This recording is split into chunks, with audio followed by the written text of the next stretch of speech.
There's random ass people here, man.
Sean Teare, SEANTEARE, Chief of the Harris County DA's Office, Vehicular Crimes Division. At about 9:35 this evening, we had what we have all been talking about for a long time as the ultimate outcome of the reckless behavior that we've been seeing a real uptick in Houston. We had one of these illicit underground car meets here in the parking lot where I'm standing on the feeder road of 290. And as it spilled out onto the feeder road, we had one individual who informed the group that he was going to do a flyby or drive past the group at an extremely high rate of speed.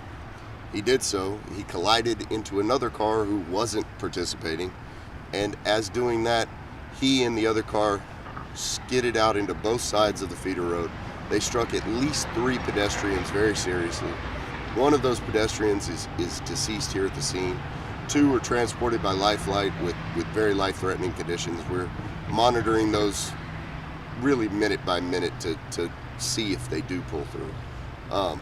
We have the suspect here in custody. I've accepted 1 charge of manslaughter already on that suspect.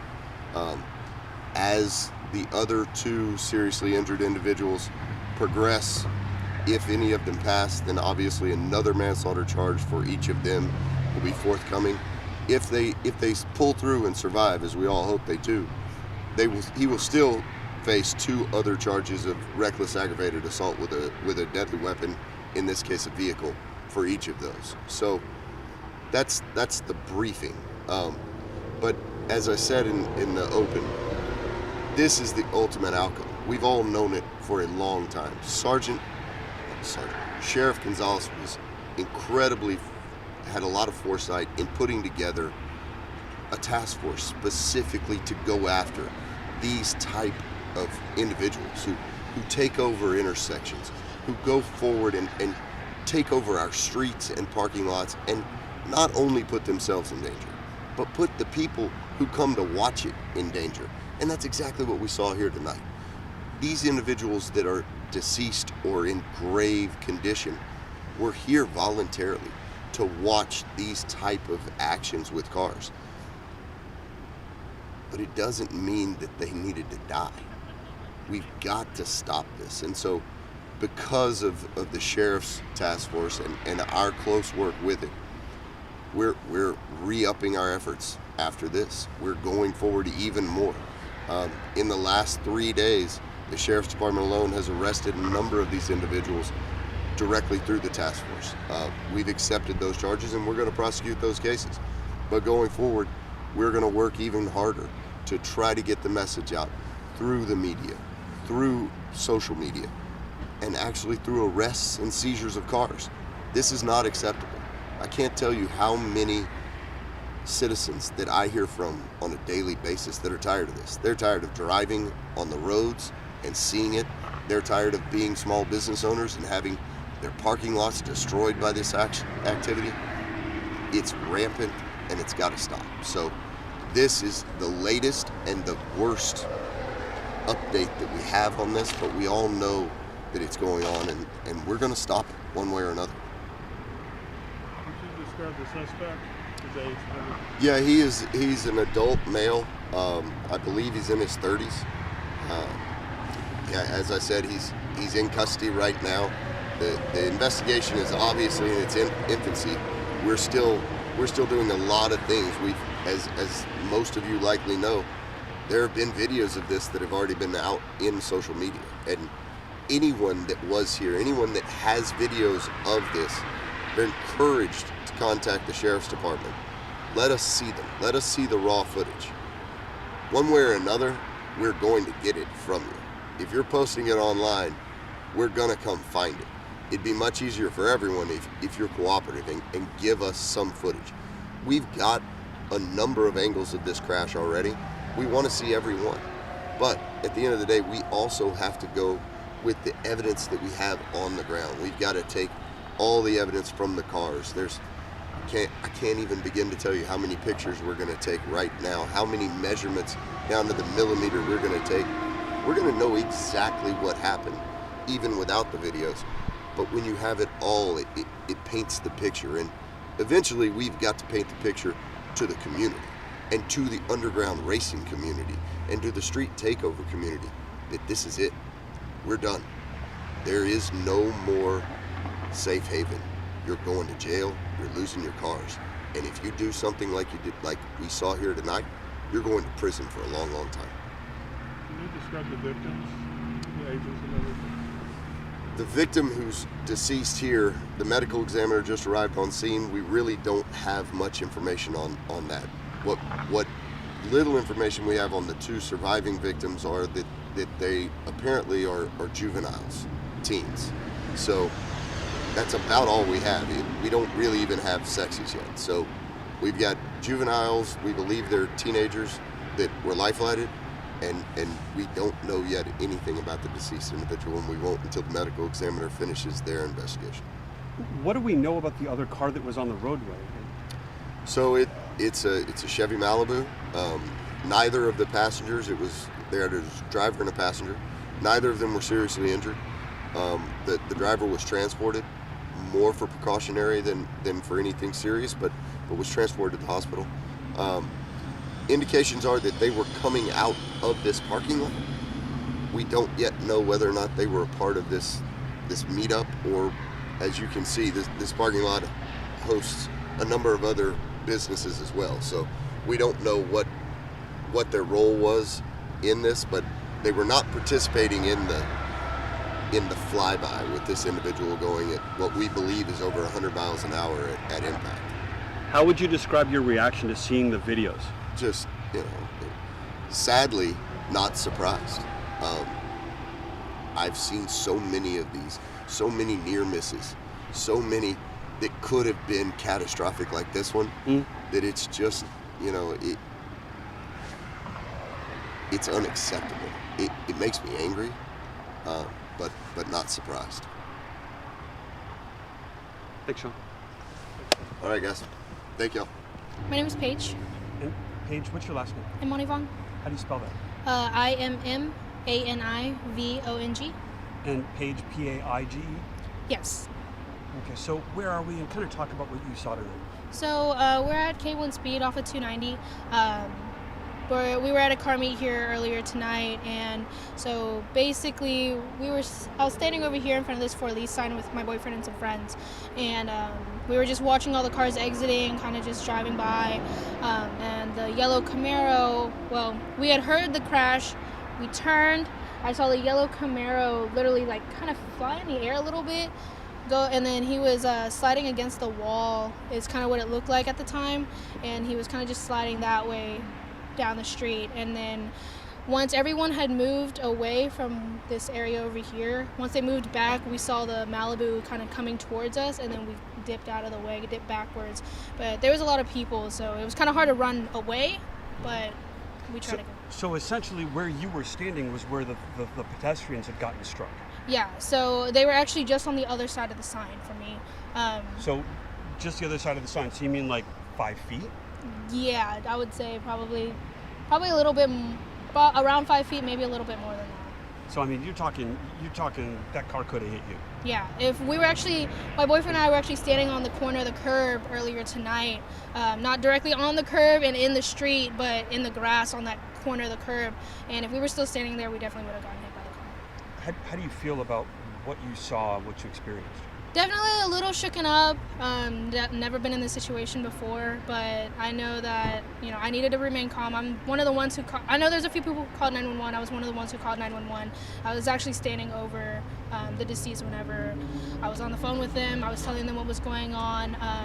And then once they asked me what was going on with the Malibu, if there was anyone in the Malibu, I walked over, and that's when I saw the other two on the ground next to the Camaro. Does this change your perspective on the stuff that we see on the streets? Definitely. It was definitely a life lesson to, you know, everyone knows that they should slow down, not going that fast as he was going, but definitely to be a lot more aware of your surroundings. And, you know, there's only so much we could do in that moment in time, but it was definitely a life lesson to be more aware of your surroundings, slow down, drive safe, and be aware. I said that again. Well, Paige, I really appreciate your time. Thanks. I got it. Just look at me. My name is Thomas Lawson. How do you spell it? ThomasLawson, like the law and your son. Thank you, sir. So you were just telling me happy birthday, Yes, sir. and kind of set the stage for us. Where are we, and just walk us through what you experienced. We are here off of 290 up in the Jersey Village area near Weston Jones over here at K1 Speedway, the go-kart racing indoor. Me and my friends were over here to check out the vicinity and promote some vision wraps, and I saw flashing lights and I heard a bunch of commotion, and I saw these tire marks over here, so we were driving in here slowly, and I saw everyone running. I saw a body on the ground, so I hurry up and do what I do best. I'm a CNA phlebotomist. I've been in medical for over 10 years, and I went in there, I went to investigate the scene, I looked at it, and I spoke with the cops. I said, hey, I work in the healthcare field, is there anything I can do? He said, yes, I need you to hold on to his hand, I need you to speak to him. Keep speaking to him so he stays here and check his breathing. So I did that, and I said, you know, we're in a pandemic, let me go ahead and grab my gloves. So I went and grabbed my gloves out of my glove compartment. I went back in there, I went back to work. I was talking to him, I was checking the pulse, and the EMT told me to lock his jaw and hold his head back and keep his mouth open and just keep speaking to him. And the entire time I just stayed there on the ground praying to God, talking to them, you know, letting them know I'm here. I introduced myself, you know. And Just trying to keep people stable and calm. Just trying to keep him stable and calm. And as I was holding his neck, you know, his neck was fractured. You know, I felt in my two middle fingers that his neck was fractured in two pieces, if not more, you know. And I mean, this is your birthday. This was not exactly what you were expecting, right? No, sir. I mean, Not exactly what I planned. I just turned 30 today, you know. My friends like, what do you want to do today? I said, this is what I would hang out with you guys. You know, all my friends are in Phoenix, Arizona.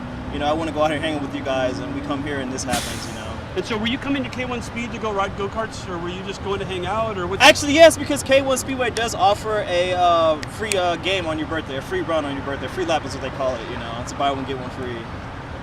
And how do you feel about sideshow and street racing stuff? I mean, does this change how do you feel about it, and does this change it? This changes it.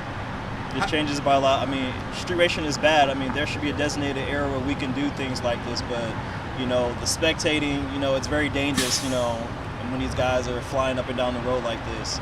But street racing is bad, you know.